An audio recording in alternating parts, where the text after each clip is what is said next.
So once we've done our measurements, we're going to do a simple A-line skirt.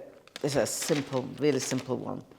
But what I want to demonstrate is, even though this is an A-line skirt, in designing, you choose your fabric. And depending on what fabric you choose, depending on what results you're going to get. So I'm just going to show you 3 different fabrics using the same A-line pattern. So this is a cotton fabric. I'll just pin it here and pin it there. And you can see that it's got a lot of structure. You've got your shape, but it's a bit more structured, yeah? So we're going to look at the same pattern. In fact, I think with this one we might be able to get it over.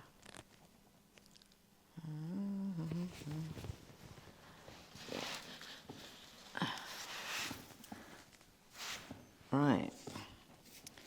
And you can even see with this one, you can get it over the mannequin, where with the other one, it wouldn't stretch at all.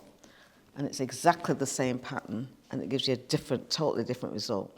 And what's that one made out of? This is a jersey. This is a stretch jersey. Yeah? And we're going to show you. Get that off.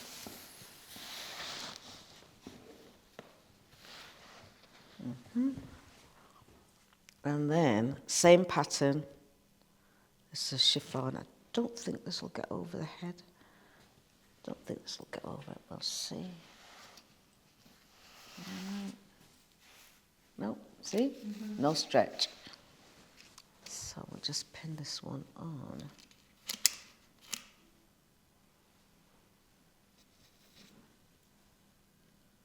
And you can see already how floaty it is, even the size of the waist. See how it's stretched, and it's taken from exactly the same pattern.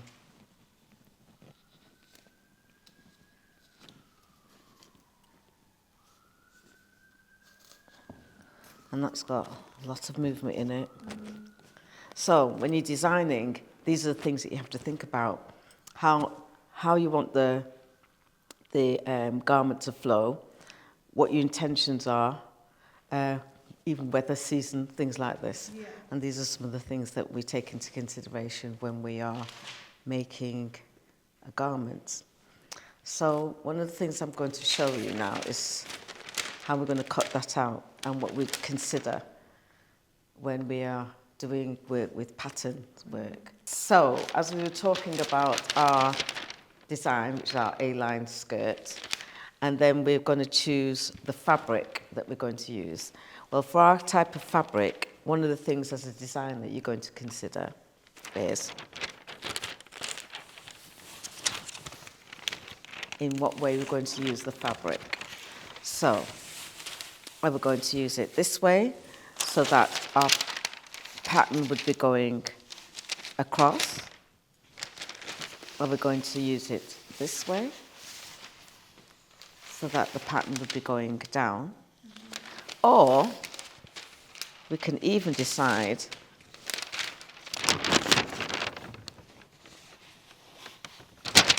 to use it diagonally,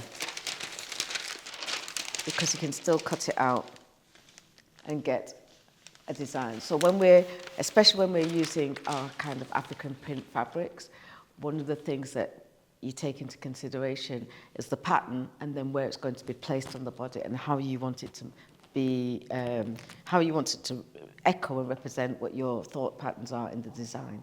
So that's some of the things that we're going to consider when we're cutting this out. And I think today we're going to cut it out on the bias to get a crossway look. Okay? What's the bias? And the bias is, so on this fabric, the straight grain is this way. That's where the lettering is. Cross grain would be this way. And the bias would be this way. So you're putting it on the... So this would be the bias, where it's going, they call it the bias, crossways, diagonally of the fabric, and I think that will look quite nice in this design for a little A-line skirt. And you'd get some movement towards the bottom because on the bias the thread has a lot more stretch, so you'll get a lot more movement, yeah. So I think that will do that. That's what we're going to do now. So now we're going to fold our cloth on the bias, like this.